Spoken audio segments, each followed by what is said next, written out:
ऋषित को अपने साथ ऐसे फ्लर्ट करते देख रिद्धिमा हैरान थी और मिहिर की हंसी छूट रही थी। वहीं गौरव गुस्से में था। फिर रिद्धिमा ने आंखें सिकुड़ते हुए ऋषित की तरफ देखते हुए कहा, खूबसूरत तो तुम्हारी गर्लफ्रेंड भी बहुत लग रही है, तो जाओ जाकर थोड़ी उसकी भी तारीफ कर दो। ये कहते हुए रिद्धिमा ने सोनिया की तरफ देखा जो किसी से बात करने में बिजी थी। ऋषित ने भी उस तरफ देखा और सोनिया को वहां देख वो हैरान हो गया। रिद्धिमा वहां से बाकी मेहमानों से मिलने चली गई।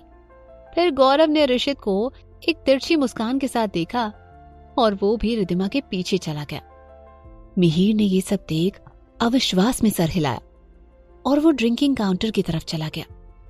तभी सोनिया ऋषित के पास आई और ऋषित को देख सोनिया उसके गले लग गई और मीठी आवाज में बोली, oh Rishit, I miss you so much. दूर से रिद्धिमा ने ऋषित और सोनिया को ऐसे साथ में देख मुंह फेर लिया।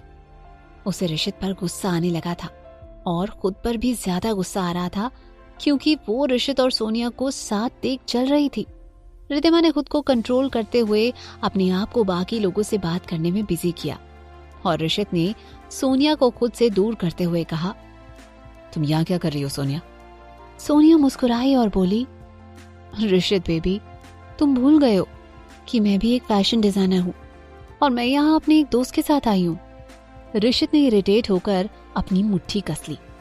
एक्चुअली ऋषित ने सोचा था इस पार्टी के बहाने वो रिद्धिमा से मिल सकेगा और रिद्धिमा की उसे लेकर जो गलतफहमी थी उसे दूर करने की कोशिश करेगा, रिद्धिमा से बात कर सकेगा।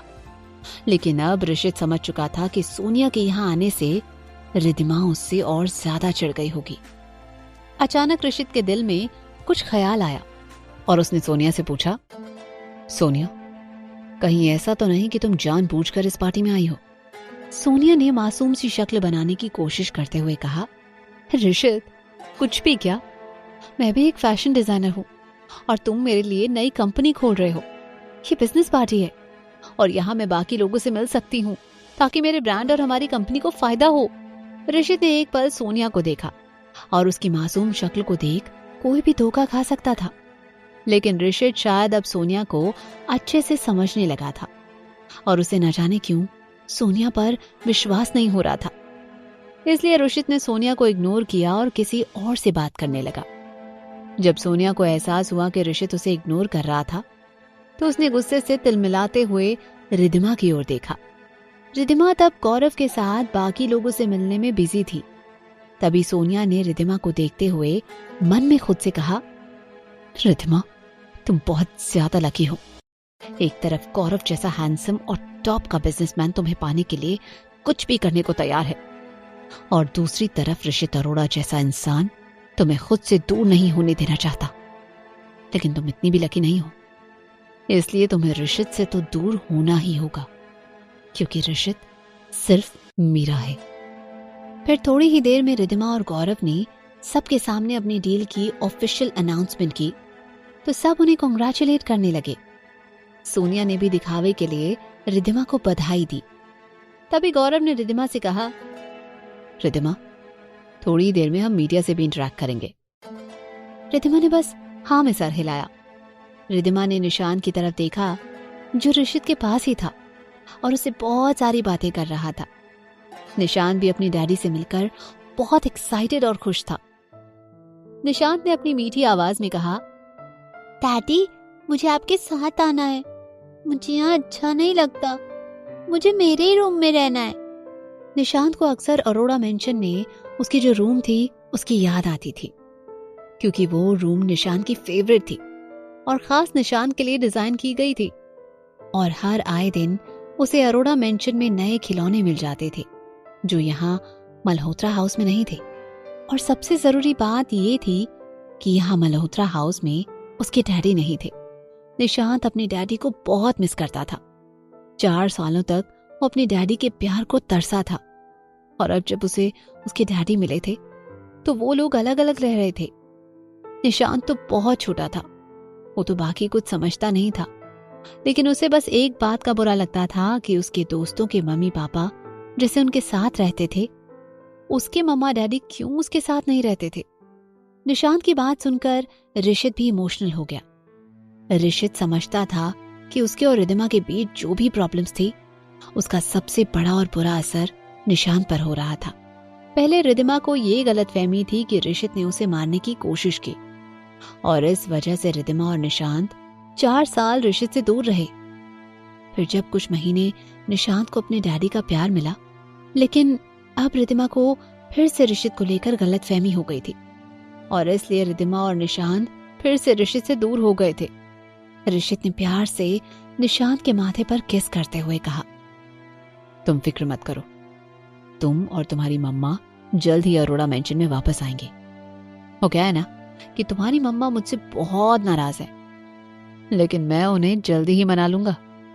निशांत मुस्कुराया और प्यार से अपने डैडी के गले लगते हुए उसने कहा, डैडी आप तो बेस्ट हो, तो जल्दी से मम्मा को मना लेना क्योंकि मुझे आपके पास रहना है। ऋषित ने भी मुस्कुराकर निशांत को गले से लगाया। वहीं दूर से रिदिमा ने निशांत को ऋषित को ऐसे गले लगते हुए देखा तो एक पल के लिए रिदिमा की आंखें नम हो गई और उसने सोचा कि उसका मासूम बेटा ऋषित से कितना प्यार करता था। पर बेचारे निशांत को पता ही नहीं था कि ऋषित उसकी जान का दुश्मन था। रिदिमा ने खुद को संभाला और अपनी असिस्टेंट जोया को इशारा किया। जोया फौरन निशांत और ऋषित के पास गई और उसने धीरे से कहा, हेलो सर, वो रिदिमा मैडम ने कहा है कि मैं निशांत को खाना खिला दूं। ऋषित ने सोचा कि शायद जानबूझकर रिदिमा ने जोया को भेजा, क्योंकि रिदिमा नहीं चाहती थी कि निशांत ऋषित के पास ज्यादा देर रहे। लेकिन ऋषित ने कुछ नहीं कहा, क्योंकि ऋषित ये समझ रहा था कि रिदिमा को उसे लेकर इतनी बड़ी गलतफहमी थी और अगर वो खुद भी रिदिमा की जगह होता तो शायद यही करता। इसलिए ऋषित ने बस ओके में सर हिलाया और निशांत को जोया के साथ जाने का इशारा किया। जोया निशांत को अपने साथ उसके कमरे की तरफ ले गई।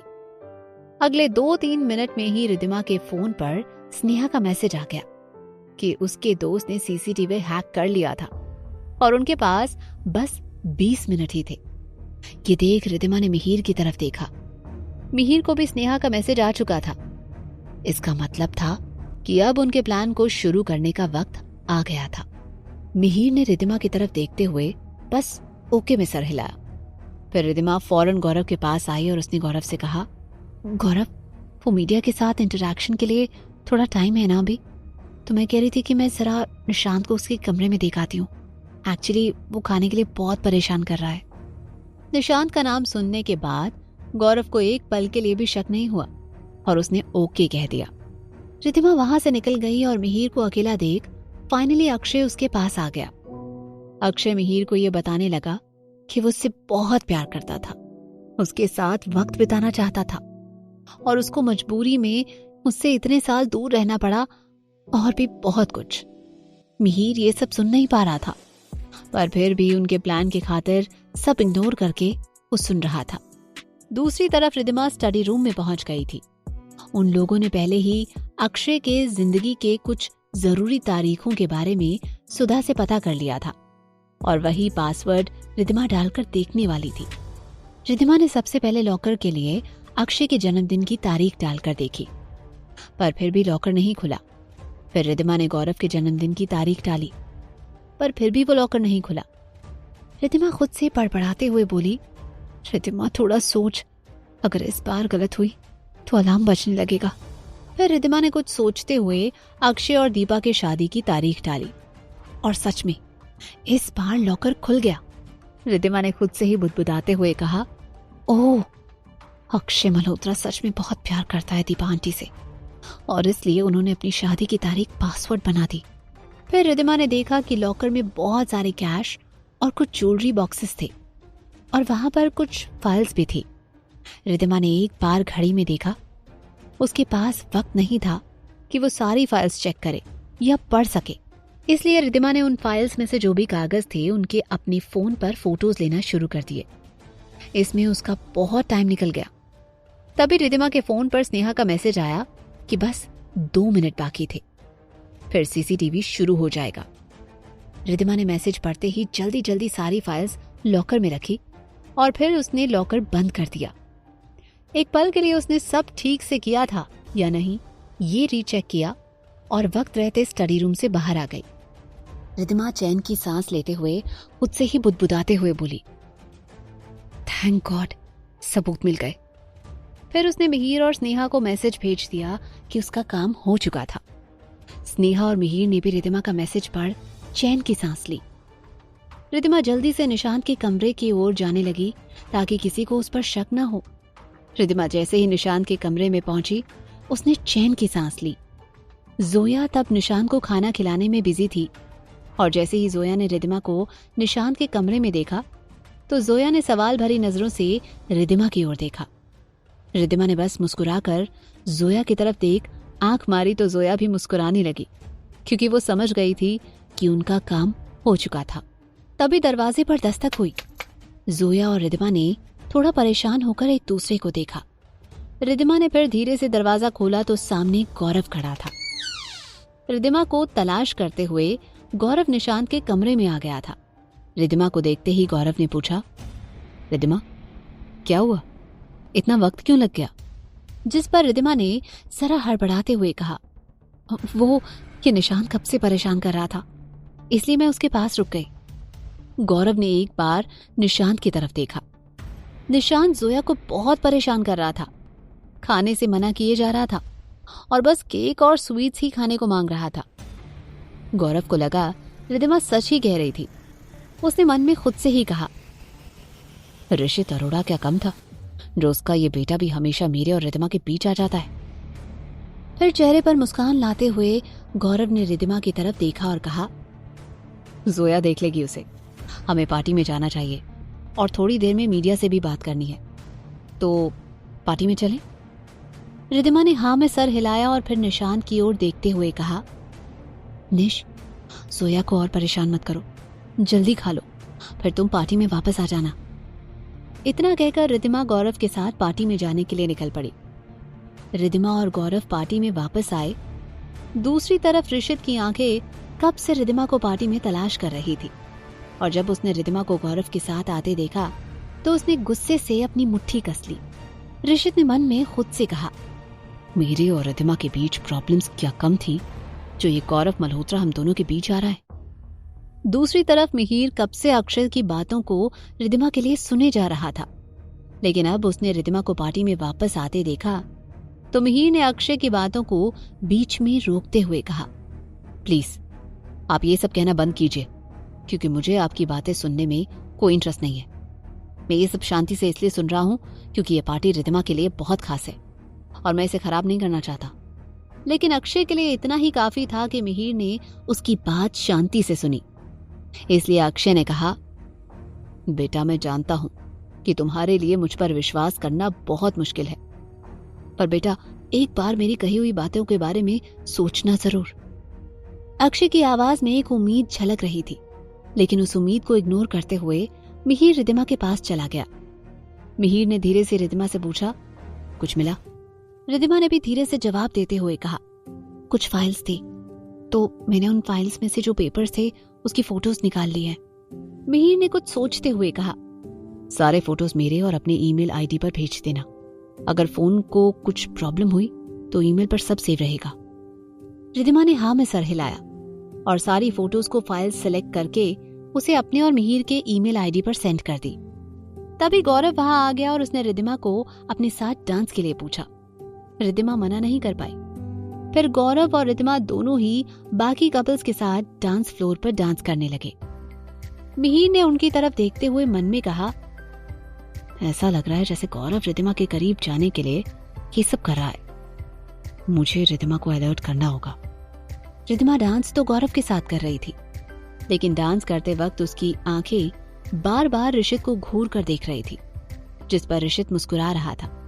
और ऐसे जब भी चलकर रिद्धिमा अपना गुस्सा करती थी तो वो बड़ी क्यूट लगती थी। गौरव तो रिद्धिमा में खो सा गया था। ऋषित को बुरा तो लग रहा था कि रिद्धिमा गौरव के साथ डांस कर रही थी, लेकिन उसे अच्छा भी लग रहा था क्योंकि रिद्धिमा भले ही गौरव के साथ डांस कर रही हो, लेकिन उसका पूरा ध्यान ऋषित पर था। तभी सोनिया ने आकर ऋषित से डांस के लिए पूछा, पर ऋषित ने सोनिया को इतने गुस्से से देखा कि सोनिया फिर से कुछ बोलने की हिम्मत ही नहीं कर पाई। थोड़ी देर बाद रिद्धिमा और गौरव ने डांस रोक दिया और दोनों ही फिर मीडिया से बात करने लगे। रिद्धिमा को अक्षय के खिलाफ क्या सबूत मिले और पार्टी में और क्या होने वाला था? सोनिया और गौरव ने मीडिया को बीच मिलाकर क्या साजिश रची थी? जानने के लिए सुनते रहिए क्यों दर्द है इतना इश्क में, सिर्फ पॉकेट FM पर।